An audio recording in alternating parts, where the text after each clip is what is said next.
e nós estamos nessa série, Jesus, o Rei de toda a terra. Você pode dizer Jesus, o Rei de toda a terra? Todos nós juntos, bem forte, 1, 2 e... Maravilhoso. E nesse tempo foi um tempo de oração, e quando a gente ora, a gente fala com Deus. Quando eu cheguei na igreja, eu ouvi meu pastor ensinar isso: orar é falar com Deus. Então, se você quer falar com alguém que é muito importante, abra os seus lábios em oração. E a Bíblia diz que quando a gente clama a Ele, Ele nos ouve. É maravilhoso, todas as vezes que nós oramos, nós falamos com Deus e Deus nos ouve. Então foi um tempo de muita oração. Imagina, parece que o tempo não passa, a gente tem um pouco mais de tempo e oramos bastante.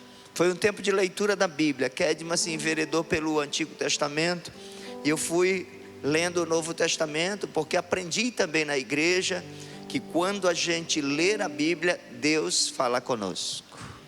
Não é assim, Bispo Cláudio? Orar, a gente fala com Deus. Ler a Bíblia, Deus fala conosco. Então eu não podia estar nesse tempo sem ouvir a voz de Deus.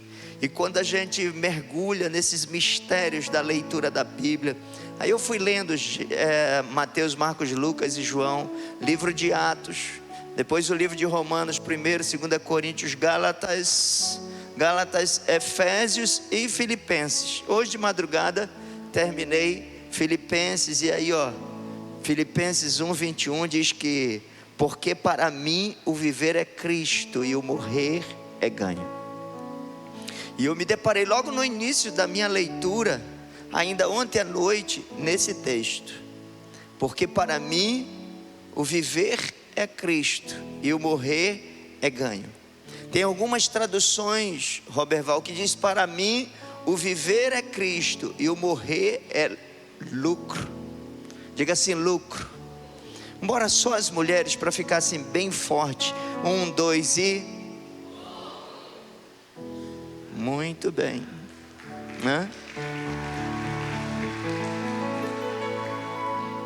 Só os homens: para mim o viver é Cristo e o morrer é ganho. 1, 2 e...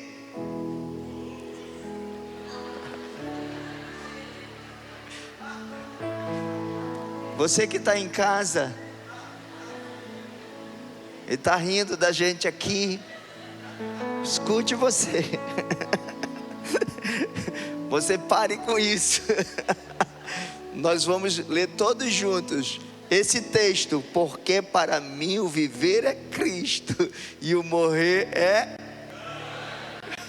1, 2 e... porque...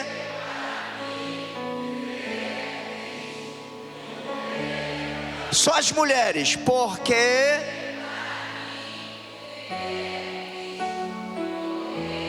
Só os homens: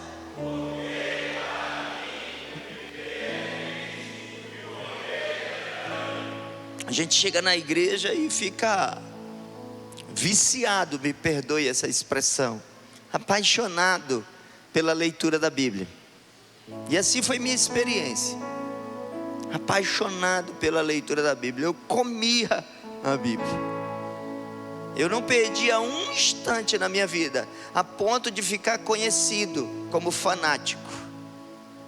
As pessoas às vezes têm alguém que mergulha em Deus, que quer aprender sobre Deus, como um fanático. E eu ouvi essa expressão no meio da minha família, eu ouvi isso na escola, eu ouvi isso no meu trabalho, eu ouvi na rua: é fanático. E às vezes até na igreja. Esse garoto não... só lê a Bíblia. Eu não queria nem brincar. Às vezes a igreja saía para acampamento, para um piquenique.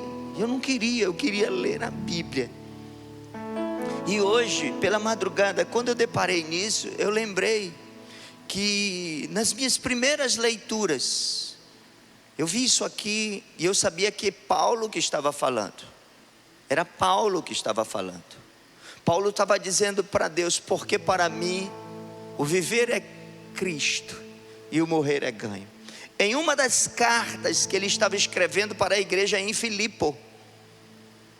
E quando a gente não conhece, a gente imagina assim: uau, Paulo estava escrevendo isso porque ele estava vivendo o melhor tempo da vida dele, a melhor estrutura, o tempo de maior gozo, de maior alegria, de maior conquista.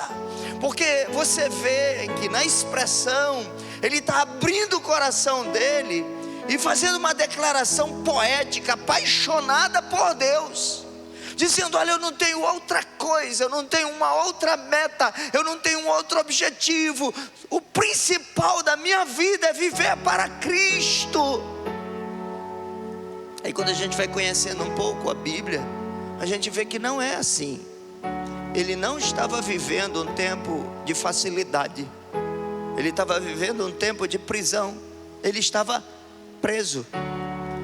Mesmo preso, ele descobriu tanta alegria em Cristo, tanto amor em Deus, que não existia nenhuma circunstância que tirasse dele a alegria de servir a Deus.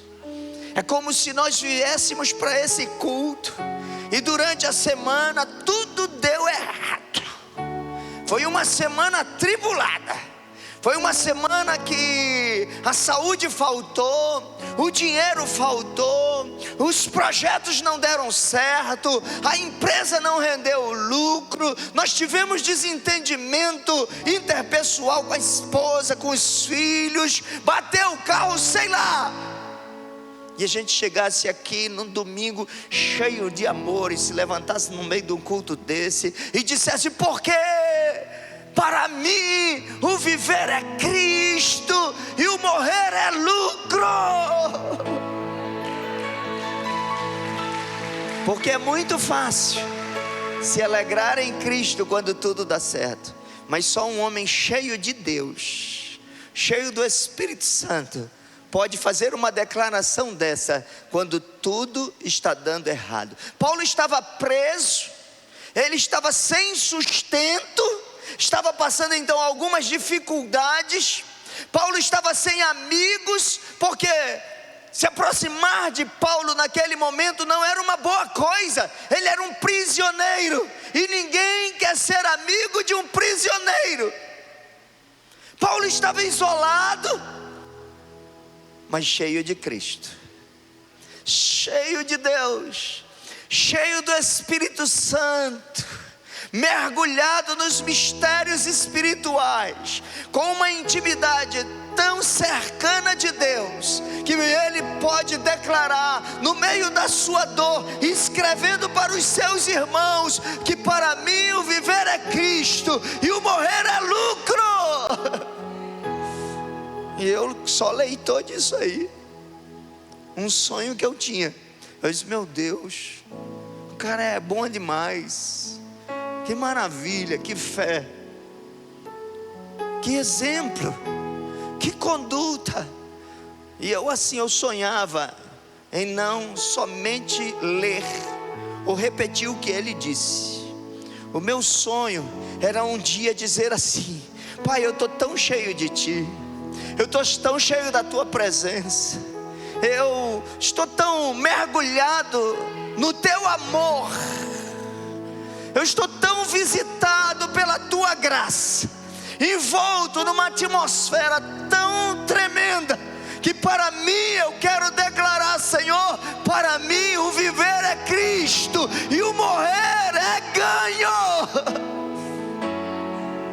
Esse é o meu desejo, um dia dizer isso para o meu Deus, sem nenhuma reserva, dizendo a Ele: para mim Tu és tudo.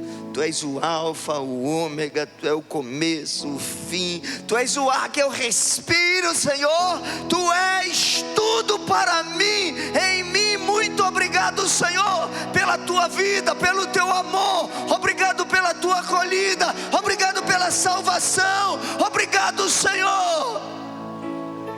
E o que eu quero fazer é dar a minha vida inteira para o Senhor, porque agora a vida que eu tenho na carne. O mesmo apóstolo Paulo disse: eu não vivo mais essa vida de outra maneira. A vida que agora eu vivo na carne, eu vivo pela fé do Filho de Deus, o qual me amou e a si mesmo se entregou por mim. Assim como Ele se entregou integralmente por mim, eu quero também doar, entregar, ofertar a minha vida. Não é um momento, é a minha existência. Todo o tempo que eu tiver na vida, eu vou dar para Ele.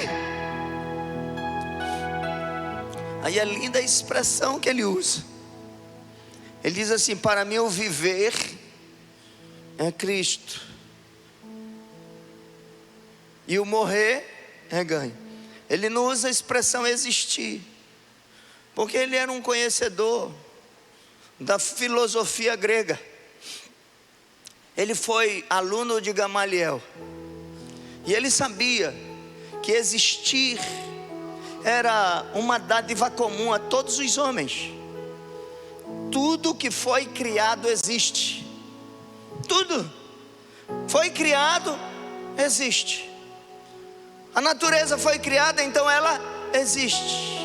O ser humano foi criado, então ele existe. Mas ele descobriu algo maior do que existir. Porque o homem que existe dentro desse ambiente natural, ele nasce, ele cresce, ele reproduz e ele morre.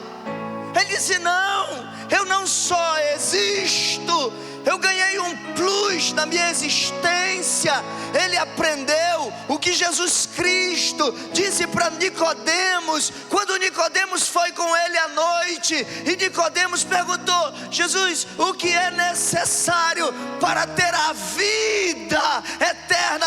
Ele disse: Nicodemos, é necessário nascer de novo, porque quem nasce da carne é carne, só existe, mas quem nasce do Espírito é Espírito, passa a viver, e a vida que ele tem não lhe será tirada.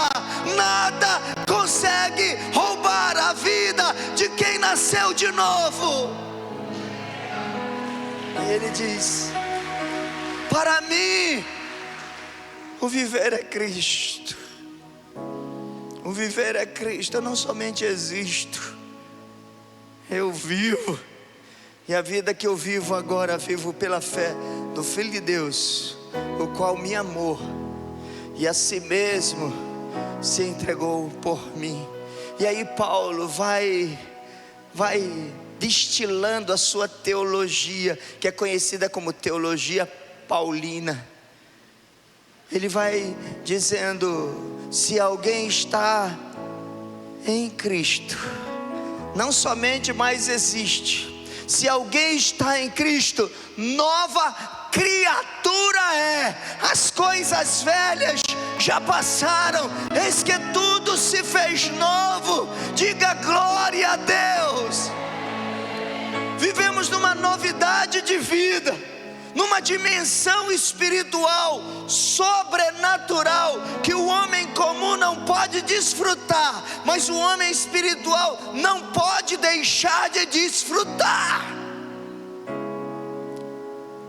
O homem comum não vai entender como é que Paulo, Silas, presos, amarrados, açoitados, pela madrugada, meia-noite, eles podiam estar murmurando como qualquer homem comum, mas eles estão vivendo numa nova dimensão. O viver é Cristo, e estar aqui preso é lucro. Então vamos adorar. Que ninguém impõe mais sofrimento, ninguém impõe mais dor, por isso não há mais murmuração. Eles não são daqueles homens comuns que quando falta, quando tem a ausência, quando passam privação, pode ser a menor que seja, abre os lábios e murmura, se queixa, ofende, lamenta. Ele não, ele está dizendo: para mim o viver é Cristo. Não há mais murmuração, porque todas as coisas cooperam para o bem daqueles que amam a Deus. Eu não entendo o porquê, mas eu adoro. Meia-noite, começa a adorar. Começa a adorar. Imagina o carcereiro ouvindo os caras adorar. E adoração não é somente canto, é uma exaltação ao nome de Jesus Cristo. E era por causa de Jesus que eles estavam presos, era por causa de Jesus que eles tinham sido chicoteados, é por causa de Jesus que eles perderam a liberdade. Como que esses camaradas exaltam ao nome de Jesus? Por causa dele que eles estão aqui. Era por causa de Jesus. Por causa de Jesus eles foram presos. Por causa de Jesus eles foram chicoteados. Por causa de Jesus eles perderam a liberdade. Foi por causa de Jesus. E Paulo se enche da revelação do que é padecer por causa de Jesus. E ele diz: eu tenho muito motivo de me alegrar na cruz do Cristo, nos sofrimentos do Cristo. Eu sou cooperador daquele que me arrancou do reino das trevas e me transportou para o reino do Filho do seu amor. Se com ele eu reino em glória, por ele também eu sofro. Glória a ele. Glória a ele. Glória, porque para mim o viver é Cristo.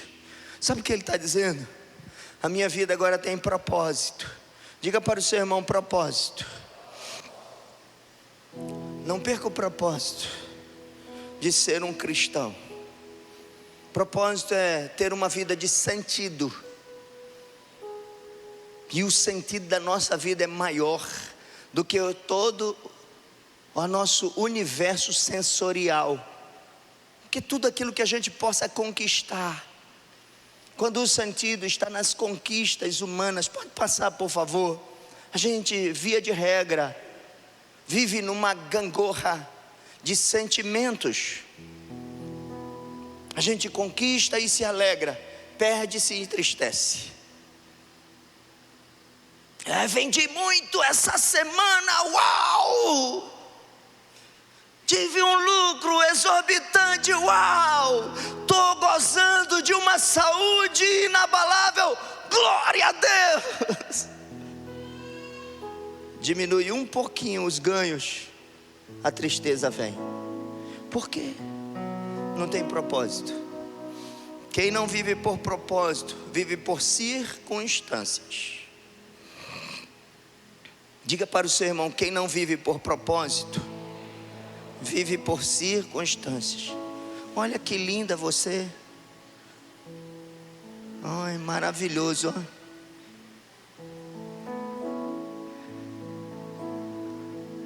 Diga para o seu irmão: quem não vive por propósito, vive por circunstâncias. Quem vive por propósito, ele vive independentemente das circunstâncias. Então a tua vida vai ser uma vida de propósito. Propósito é aquilo que dá norte à nossa vida. Ninguém que vive por propósito vive perdido. O que eu vou fazer agora? E agora? Meu Deus, o que eu faço? Quem vive por propósito sabe o que vai fazer, sabe a direção que vai caminhar, tem conselho na vida. É arrancado do peito a angústia, lançando sobre ele as nossas ansiedades, porque ele tem cuidado da gente. Eu sei que é difícil a gente entrar nesse nível, mas 2023 o Senhor tem prometido que vai ser o melhor tempo da nossa vida. Por quê, apóstolo?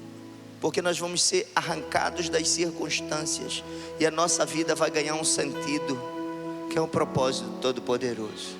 A Bíblia diz que passará céu e terra, mas a palavra dele não vai. Ou seja, a circunstância passa, do propósito você não vai ser arrancado. Quem vive por propósito não dá giro em círculo, então não perde tempo. A tua vida vai ganhar um tempo de aceleração espiritual. Eu tenho um propósito. Como é que eu vou ficar brigando com a minha esposa? 1 ano, 2 anos, 3 anos, 4 anos, 5 anos, a vida toda. Quem tem propósito não tem tempo para viver essas guerras. O propósito de Deus dá sentido às nossas vidas. O Senhor nos uniu com um propósito. E o propósito que Ele nos uniu foi para glorificar, engrandecer o seu nome e nós fazermos bem um ao outro. A Bíblia diz: quando depender de nós, devemos ter paz uns com os outros, considerando cada um superior a si mesmo. Nós somos promotores do crescimento das pessoas que nos cercam. Então a gente não pode parar, não pode dar volta em círculo. Esse tempo vai ser um tempo de aceleração. Quero declarar sobre a sua vida. Você vai ganhar tanta alegria. Tanta alegria. Não tem jeito, quando a gente fica muito alegre, incomoda os outros. As pessoas vão perguntar assim: o que foi? E você vai dizer: porque para mim o viver é Cristo e o morrer é lucro. E quando nós nos entregamos completamente a Ele, nesse nível de entrega, Ele entrega tudo a nós. Pode passar, por favor. Escute. Quando Ele fala disso, Ele está dizendo que Ele tem uma vida de confiança integral. Diga para o seu irmão: confiança integral. Sabe o que significa? Toda a minha confiança está nele. Porque Deus, e Paulo aprendeu isso, não divide a sua glória. Deus não divide a sua glória. E nós vamos confiar integralmente nele. Vamos colocar toda a nossa confiança, todos os aspectos da nossa vida, vamos entregar a Ele. Vamos confiar nele. E nós vamos ver Deus fazendo proezas e milagres em nossas vidas. Sabe o que o nosso sentimento vai nos dizer? Que é irresponsabilidade. Porque os nossos sentimentos não conhecem das coisas espirituais. Eles são sensoriais. Eles só creem naquilo que eles tocam, naquilo que eles experimentam, naquilo que eles vivenciam. E nós não, nós confiamos no Senhor, na força do seu poder. Porque se Deus é por nós, quem será contra nós? Todas as coisas cooperam para o bem daqueles que amam a Deus, lançando sobre Ele as nossas necessidades, porque Ele tem cuidado de nós. Entrega o teu caminho ao Senhor, confia nele, e o mais, sabe o que significa o mais? E tudo fará. Nosso esforço vai ser de confiar, e o trabalho dele vai ser de completar a obra que ele começou em nossas vidas. Diga glória a Deus. Diga: eu confio integralmente nele. E se tem uma demanda, ponha diante dele. Se você tem uma necessidade, coloque diante dele. Eu vou dizer uma coisa a você: se o rei de toda a terra não conseguir resolver,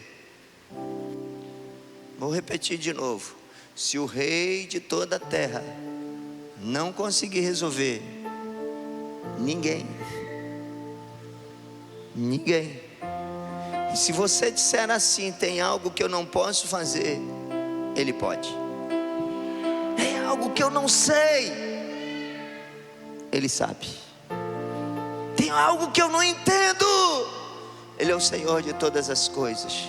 Entrega o teu caminho ao Senhor, confia nele, e o mais Ele vai fazer. Dê um aplauso a esse Deus tão lindo. Em terceiro lugar, quando ele fala isso, quando ele escreve aos Filipenses, pode passar por favor, ele está dizendo assim: olha, irmãos, eu estou crescendo para ter uma fé. Diga assim, fé. E fé só o é quando é até o fim.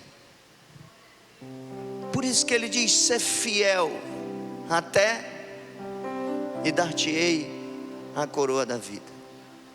A fé, ela é para além de todas as circunstâncias. A fé traz à existência o que não existe. Paulo aprendeu na vida desse Cristo, e ele serve o Cristo como Cristo sendo um Deus e não um homem. Muita gente serve a Jesus como se ele fosse um homem e não um Deus. Ora, se a gente serve a Jesus como sendo ele homem, ele pode ter sido maravilhoso, mas em algum momento ele vai falhar, porque todo homem, ele tem limites no seu poder e autoridade. Ele diz: não, eu tenho uma fé inabalável nele, porque a vida dele é uma vida de fé. Escute, ele aprendeu com Jesus, vendo o Senhor se mover sobre a terra, e ele serve esse Cristo como servindo a um Deus e não a um homem. Ele está dizendo: eu conhecia Jesus Cristo, mas eu não conheci somente um amigo, eu não conheci somente um rabi, eu não conheço somente um conselheiro, eu não conheço somente um homem cheio de habilidades, eu conheço o Messias, o Rei de toda a terra. A Ele a minha honra, o meu louvor e a minha admiração.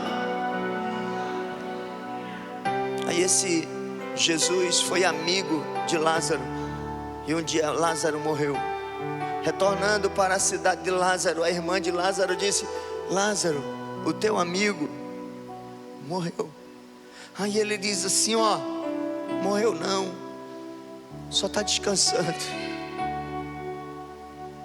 As pessoas não conheciam a Jesus como Deus, conheciam Jesus como um amigo, um bom amigo. Ele é mais do que um amigo, um bom amigo. Ele é Deus, o Todo-Poderoso. Ele tem o controle de todas as coisas.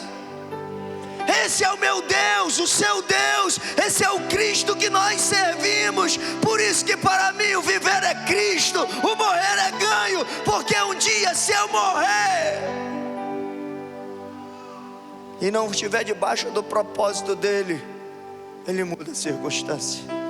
E ele, chegando no túmulo, fala com Maria, com Marta, com as irmãs, e diz assim: olha, se vocês creem, vocês vão ver a glória de Deus. Porque aquele que crê em mim, ainda que esteja morto, vai ressuscitar. Vocês creem nisso? Paulo sabia em quem ele acreditava, a quem ele servia. Não era um homem, era um Deus que não tem limites. É o Criador, o Todo-Poderoso. E ele aprendeu a crer nesse Deus. Ele diz: para mim o viver é Cristo, o morrer é ganho, porque eu creio nele. Nenhuma circunstância vai mandar em mim, na minha vida, porque ele tem a última palavra. Ele tem o sim e tem o amém. Ele muda tempos e temporadas. Lázaro, sai para fora. E Lázaro saiu. Depois de 4 dias enterrado, fétido. Elas não queriam que mexesse. E Jesus disse: não, eu mexo com o passado, eu mexo com o futuro, eu mexo no presente, eu mexo na vida e eu mexo na morte. Eu sou o rei de toda a terra. Eu sou o rei de toda a terra. Porque para mim o viver é Cristo, morrer é ganho. Um dia esse Cristo morreu, foi crucificado, foi enterrado, e o Espírito do Todo-Poderoso que habitava nele o ressuscitou ao terceiro dia dentre os mortos. As mulheres cedo foram no túmulo e elas ficaram embasbacadas, admiradas. Uau, o que está acontecendo? O túmulo foi removido. Não há nenhuma força humana que tenha feito isso. O poder do alto, ele interferiu nas coisas da terra e removeu o túmulo e tirou Jesus de entre os mortos. Morte, onde está a morte? A tua vitória. Onde está o teu agrilhão? Vencida foi a morte pela vida.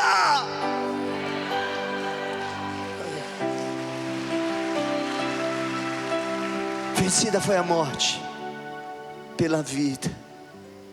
Principados, potestades tinham que se render diante desse Deus que nem a morte podia prendê-lo. Paulo serve a esse Jesus, o mesmo que eu sirvo e que você serve, o Jesus todo-poderoso, Criador dos céus e da terra, o Alfa e o Ômega, o primeiro e o fim, aquele que era, que há e que é e que há de vir. Esse é o meu Jesus, esse é o seu Jesus. Diga obrigado, Jesus. Diga assim: fé inabalável. Quem vai abalar um homem que crê que nem a morte pode vencê-lo? A grande angústia do ser humano, o medo de morrer. Nós vivemos uma pandemia, era impressionante. As pessoas estavam assustadas, apavoradas, irrequietas. O mundo foi sacudido, e não foi por causa de uma pandemia, foi por causa de um negócio chamado morte. Ninguém queria morrer. Tinha pessoas que se isolavam. Você chegava perto, ele colocava assim a mão, não era para não pegar vírus, coisa nenhuma, era com medo de morrer. E Paulo diz: para mim o viver é Cristo, e o morrer é lucro.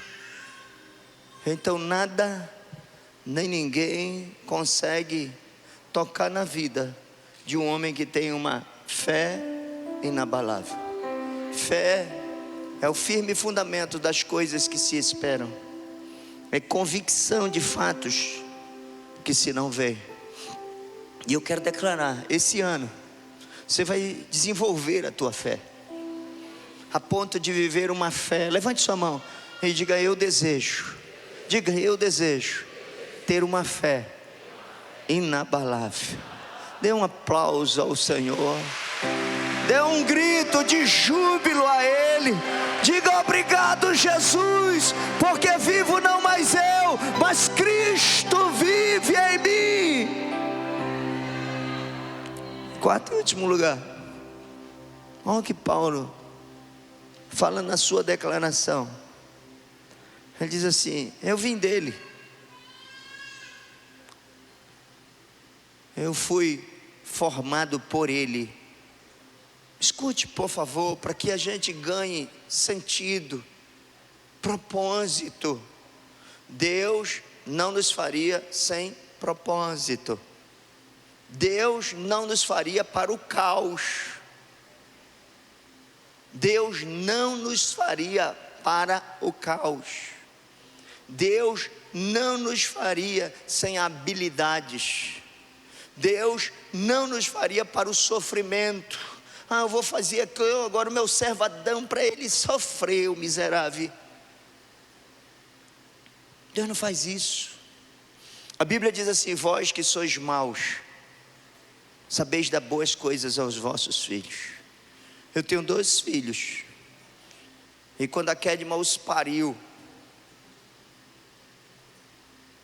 dentro do nosso propósito de vida, nós os trouxemos à existência, para que eles vivessem vidas de bênção, de prosperidade, de felicidade e de crescimento. Deus te fez para isso. Diga para o seu irmão: Deus. Diz assim para ele olhar para você e para ele possa entender. Diga: Deus te fez para a vitória. Diga: Deus te fez para brilhar. Deus te fez para ser feliz. Deus te fez para conquistar. Deus te fez para a vitória. Se você acredita nisso, comece a aplaudir e não deixe que o inimigo tire de você essa certeza. Se Deus me fez, foi para viver um propósito maior. Não deixe o inimigo tirar de você isso. Paulo entendeu isso. Ele sabia que era circunstancial. Estou aqui sofrendo por um tempo, mas Deus me fez. Eu vim dele. Foi ele que me criou. Diga: foi ele que me criou. Se ele nos criou para vivermos vida, e uma vida abundante. Para isso se manifestou o Filho de Deus, para desfazer as obras do diabo. Eu vim, Jesus disse, para que tenham vida e a tenham em abundância. Dê um aplauso ao Senhor e celebre a sua vida abundante. Celebre, meu. Ele não somente nos fez para, Ele é o promotor desse nosso crescimento, porque dele, por Ele e para Ele são todas as coisas. Glória a Ele eternamente, amém. Ele não somente nos fez para a vitória, mas Ele nos acompanha todo dia. Saiba que o dia de amanhã Jesus já conhece. Saiba que no dia de amanhã pode ter angústia para ti e para mim, mas lançando sobre Ele as nossas ansiedades, porque Ele tem cuidado de nós. Levante sua mão, por favor. Amanhã Jesus já está preparando para a tua vitória. As portas que precisam ser abertas, Ele já está escancarando. As oportunidades que você necessita para a tua vitória, o Senhor já está providenciando. Aquilo que você precisa para viver uma vida abundante, cheia de paz, Ele já está lá preparando e dizendo: pode caminhar em fé, porque eu sou o teu Deus. Eu te criei para a vitória e eu proporciono na terra todos os recursos para te dar vida e vida em abundância. Você não está sozinho.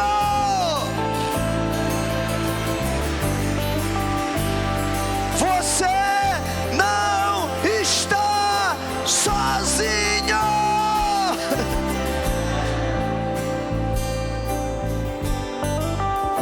Pode ficar de pé.